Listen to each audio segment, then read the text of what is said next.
Hello and welcome to Label Sessions Presents, the podcast where we talk to the most interesting people about all the things you need to know in the world of innovation, business, design, tech, and culture. I am Fuzlin Esau, and today we're joined by two brand new additions to the Label Sessions roster, as well as Josh Nixon from the Label Sessions team. Welcome, everyone. Hi there. Hello. Hi. So, a special welcome to Ekaterina Golovanova, the operator who made Beauty go digital. From Mac to L'Oreal, Ekaterina has scaled digital ecosystems that don't just look good, they also deliver growth. Welcome, Ekaterina. Also, a big welcome to Elemi Atigolo, the AI architect who built with a conscience. From wealth management to global AI frameworks, Elemi designs powerful systems that not only meet the brief, but also meet the regulators.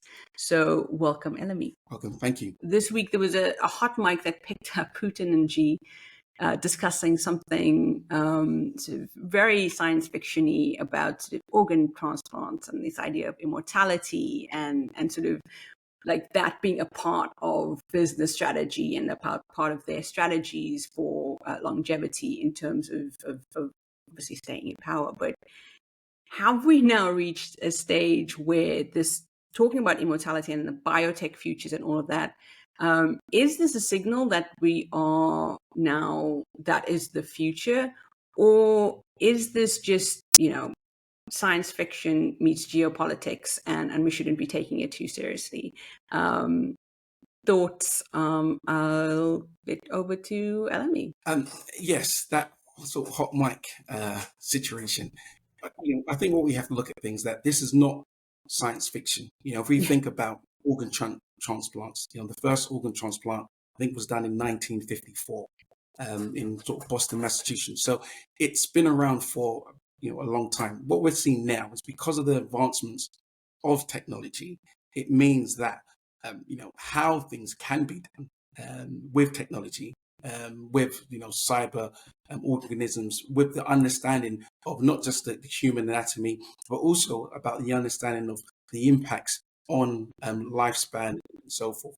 That does have an issue. That does have a change. If we think about that hot mic situation, what that tells people is, in some respects, it's almost like a signal that this is geopolitical. This is a national approach, a national view on the basis of technology, biotech, organ transplants and so forth going forward. Now, what does that mean? Now, that has two different views. One view is, there's the excitement on, organ transplants has saved many, many people's lives over the years, over the decades, many, many people that wouldn't be here today if it wasn't for the practices and the skills of the surgeons and the research that's gone into, that whole industry. However, it also does have a second view, which is some of the ethical concerns.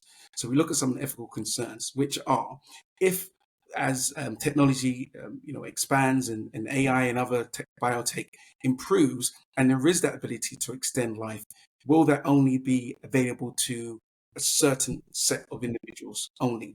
That has ethical considerations. The other side is that to reach that point, are there also ethical considerations with regards to, human harvesting, going out of the way to try to find people to extract organs? Now, that might sound science fiction, but that does happen. There's been many different reports across the board. And so what does that look like if that now becomes a very lucrative industry, biotech, immortality, and people are selling that position? What does that mean, and what are the implications on that?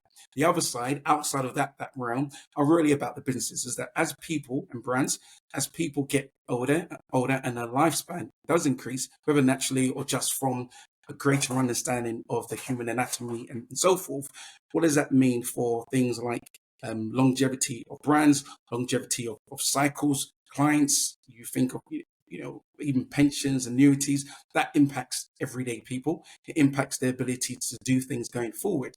All of that is based on life and annuity rates and lifespans and so forth. And what does that then mean for those brands as you think about your long-term strategy? Medium term for 5 years to 10 years, maybe more 20 years medium term, and 50 to 100 years, it may change the viewpoint now. And so those are some of the things. So positives, some negatives in there, and some areas for consideration for businesses as they structure and do strategic planning going forward. I can add maybe from consumer perspective, and it's true that longevity is an emerging trend, and we see that actually even if you look around some wearables, some devices like Whoop, I'm the user, or Aura, you see it spreading more and more rapidly. And basically it is connected to our first topic with AI, because it gives you personalized recommendations based on your metrics, and with working with that device, also working basically with ChatGPT, you can create your own personal coach, your own personal nutrition. And I think actually AI is massifying this type of services, and it's great because it is impacting your life choices, even having some additional data points with the devices, personally impacting my daily choices at some point. So you see that actually AI is helping users to improve their longevity, and it's great, and it's a great asset. And for sure, we see back to the topic of increasing life cycles and etc. We see higher demand for products like that, for other products that can help you to balance your nutrition. So there is a market for that. Definitely AI is opening the gates, and this is where we talk about consumer products. And if we look at more like hard science companies, a lot of AI companies also emerged that are specializing just on AI research in order to develop treatments and medicine. And that is also supposed to make it faster. It's a long process to develop a treatment, and at least the research phase can be optimized. We may have much more testers going live just because of the potential that AI can offer. So I think that actually we're entering a really fascinating era in terms of longevity, and also in terms of brand use cases, how you as a brand can help your customer to address this, because this is something that they have in their mind. So, and I guess it's relevant not only for sports brands or not only for device brands, it's relevant for majority of brands who want to be there in your customer life cycles in different moments of their life cycle. You don't need to be necessarily the brand that comes to mind, but a brand who acknowledge that and try to find the use cases, how to help.